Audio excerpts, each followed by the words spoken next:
Chris 6 News at noon continues. Fall is an exciting time in South Texas because, well, let's face it, there's always so much to do. Whether you're talking about sports, concerts, I know if you're like me, you're all about getting the best deal. Sometimes, Jason, that means you got to buy tickets online. Jason Messa with the Better Business Bureau.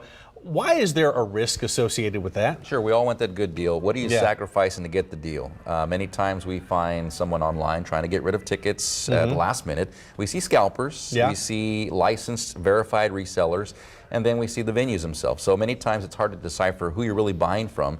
And on top of all that, is it a legit person? Is it actually a scam? So you just got to be careful with buying anything online. Just make sure you know who the source is. Have you done your research? And you've got to be careful too, because some of these tickets, I mean, we're talking high dollar tickets here in some cases, right? If you're going to a sporting event, for example, you're not just shelling out $25.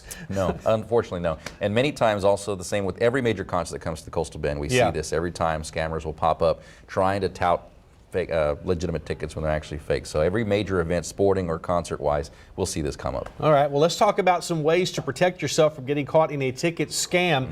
As you mentioned, investigate the source. You mean know who you're buying from, right? Exactly. It might start on social media. Many times you might see a friend of a friend saying or advertising we have tickets for sale. Or you can start with BBB.org, where you know it's a verified, accredited reseller many times, where you can say, feel safe about the purchase. So just know who you're buying from. Know who you're buying from. Be cautious with ads. What do we mean by this? Well, scammers are getting tricky. They're actually paying for ads. They're sponsoring ads that come up as the first search on your Google or on Facebook. So just be careful if you see a sponsored ad that you're going to the actual source. And you can see that ticket or that source, the URL bar. If it's a lock or if it turns green, that means it's a secure site. You're looking for that HTTPS, yes, correct. Is that right? That's you want the S for secure? That's the way I always have to remember it. S for secure. There you go. It's easy. All right, so pay attention to that. And also, and we say this all the time, if you're going to pay, especially if you're doing something online, pay by credit card. Why is that important? It's hard to get my folks to do this because for years they thought credit cards are bad or they didn't want to do that. But in this case, online,